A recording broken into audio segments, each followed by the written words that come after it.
Hi everyone, মানে ইউটিউবারের নতুন একটি ব্লগে তোমাদের সবাইকে ওয়েলকাম।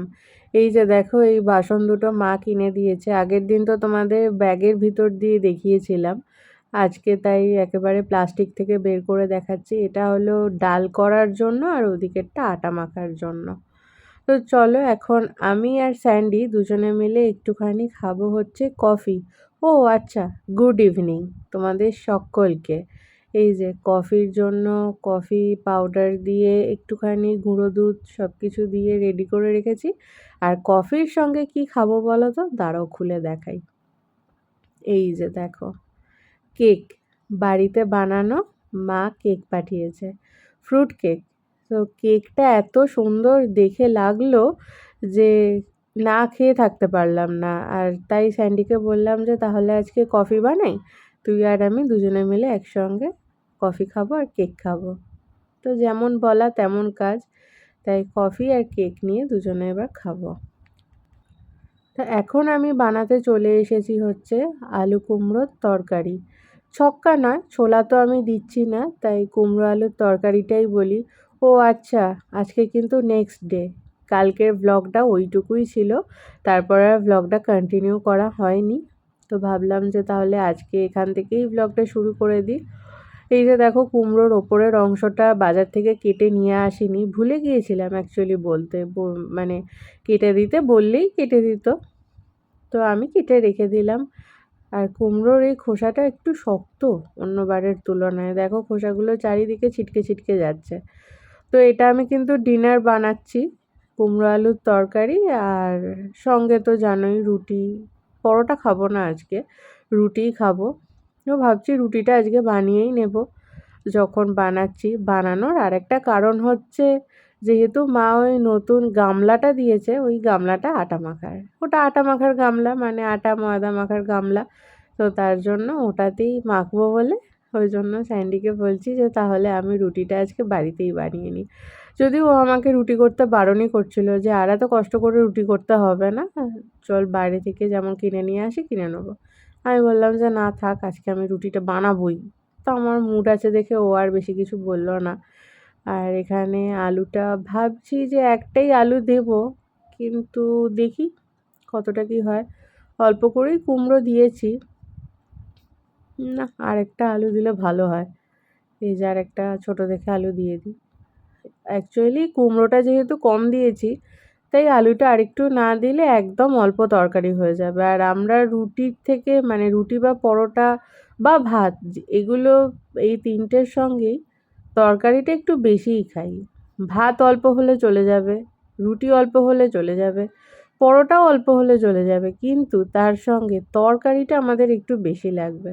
তো তার জন্য আরেকটা আলু কেটেই নিই, শুধু শুধু ওই দোনো-মোনো করে তরকারি রান্না করে কোনো লাভ নেই। এটা করে এবার তরকারিটা বসিয়ে দেব। খুব বেশি বিকেল এখন হয়নি, সবেমাত্র 4টে বাজে, তাই ধীরে সুস্থেই নিজের কাজটা করছি।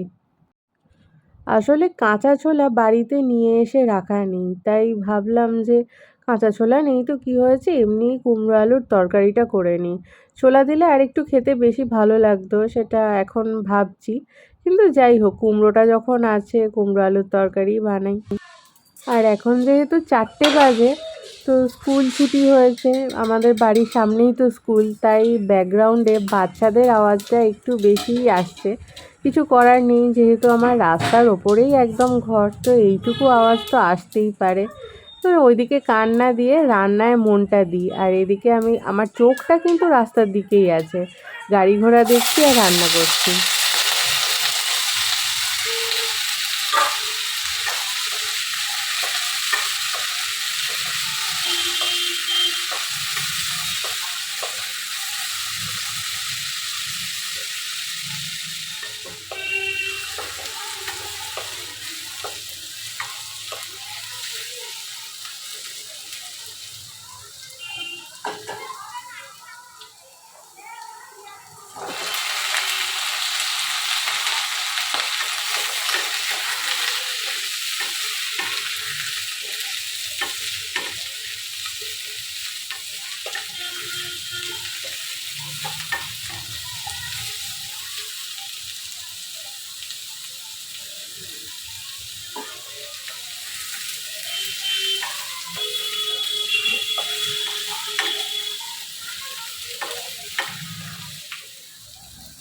আলু আর কুমড়োটা একটু ভাজা ভাজা হয়ে গেছে। এবার এর মধ্যে দিয়ে দেব অল্প করে নুন আর তার সঙ্গে হলুদ। ব্যাস, আমি কুমড়ো আলুর তরকারিতে এই নুন হলুদ দিয়েই আমি রান্না করি। তোমরা আর কে কী মশলা দিয়ে রান্না করো বা কীরকমভাবে রান্না করো সেটা আমাকে অবশ্যই কমেন্ট সেকশানে কমেন্ট করে জানিও, তাহলে আমিও একদিন সেইভাবে ট্রাই করব কুমড়ো আলুর তরকারি। আর দেখো তার পাশেই আছে হচ্ছে সয়াবিনের একটা প্যাকেট, তো ওটা ভাবছি কবে রান্না করব। আজকে এদিক ওদিক করতে গিয়ে দেখলাম যে ঘরে একটা সয়াবিনের প্যাকেটও আছে, সেটাকে রান্না করতে হবে। সয়াবিনটা আমি মঙ্গলবার বা শুক্রবার এই দিনটাতেই করি, যেহেতু নিরামিষ রান্না হয়। আদা রসুন পেঁয়াজ দিয়ে সয়াবিন খাই না, মানে আদা রসুন পেঁয়াজ দিয়ে তরকারি যেদিন হয় সেদিন আর সয়াবিনটা কারোর মাথায় আসে না, সেদিন চিকেন। আর যেদিন আদা রসুন পেঁয়াজ হয় না সেদিন তো চিকেনের সাবস্টিটিউট বেছে নিতে হয়, তো তার জন্য সেদিন আমরা বেছে নিই হচ্ছে সয়াবিন। মানে চিকেনের মতো একটা কিছু থাকলে আমরা আর কি ভাতটা খেয়ে নিই। যদিও আমি সয়াবিন খেতে অত বেশি ভালোবাসি না, স্যান্ডি সয়াবিনটা খেতে ভালোবাসে বলে তার জন্যই করা, তবুও খেয়ে নিই আমি। এবার একটু ভাজা ভাজাটা হয়ে গেছে, আর একটু নাড়াচাড়া করে এর মধ্যে জল দিয়ে দেবো, ব্যাস তারপরেই হয়ে যাবে। আর চাপাটা দিয়ে আর ওদিকে আমি তারপর আটাটা মাখতে চলে যাব, মানে আটাটা মেখে নেব তরকারিটা হতে হতে, তাহলে আমার আটাটা মাখাও হয়ে যাবে। তাহলে তরকারিটা যখন নামিয়ে নেব ওইদিকে গ্যাসটাতেই আমি রুটিটা করে নিতে পারবো।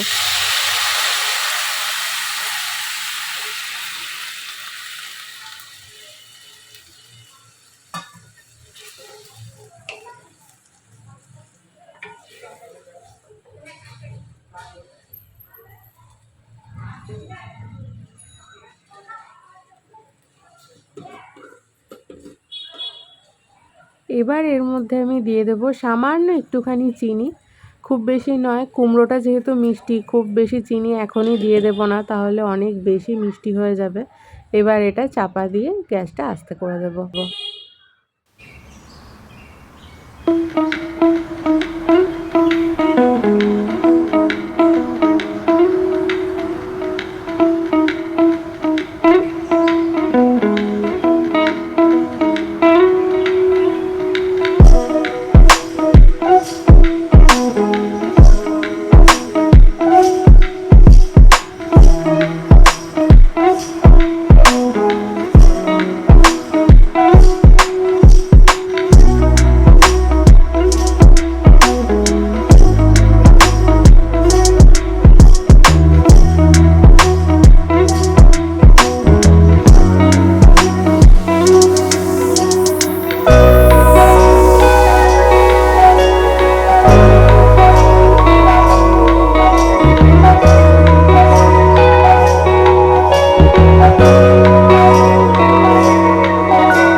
রান্নাবান্না কমপ্লিট হয়ে গেছে, তো এবার চলো বাসনগুলো তাহলে মেজে নিই। তোমাদের মধ্যেই একজন কমেন্ট করেছিলে যে তুমি বাসন মাজা দেখাও না, তাহলে কি তোমার বাড়িতে বাসন মাজার মানে আছে কেউ যে তোমাকে হেল্প করে দিয়ে যায়? তো না, দুজনের বাসন মাজার জন্য আর কি আমাকে হেল্প করে দেবে? তো আমাদের যা বাসন বেরোয় সেটা আমি আর স্যান্ডি দুজনে মিলে ডিভাইড করেই মেজে নিই। রাত্রেবেলাটা ডিনারের পরে ওই সবসময় বাসনটা মাজে। এক আধ দিন মাজলো না সেটা আলাদা কথা, কিন্তু ওই সবসময় মাজে। দুপুরবেলা খাওয়ার পরও মাঝে রান্নাবান্না হতে হতেই আমি বাসন মেজে নিই। আমি বাসন কখনোই জমিয়ে রেখে দিই না, তাই আমাদের কারুর হেল্পের দরকার পড়ে না। যখন যা বাসন হয় সেটা মেজে নিই। আর যতবার আমি বাসন মাজি এই যে বেসিনটাকে খুব ভালো করে সঙ্গে সঙ্গে পরিষ্কার করে নিই। তো এই যে দেখো, কুমড়ো আলুর তরকারি এদিকে আমার রেডি হয়ে গেছে। আর এই দিকে স্যান্ডির জন্য বানাচ্ছি হচ্ছে চা। আমি তো চা খাই না। আর এখানে আছে হচ্ছে রুটি। আজ তাহলে ভিডিওটা এখানেই শেষ করলাম।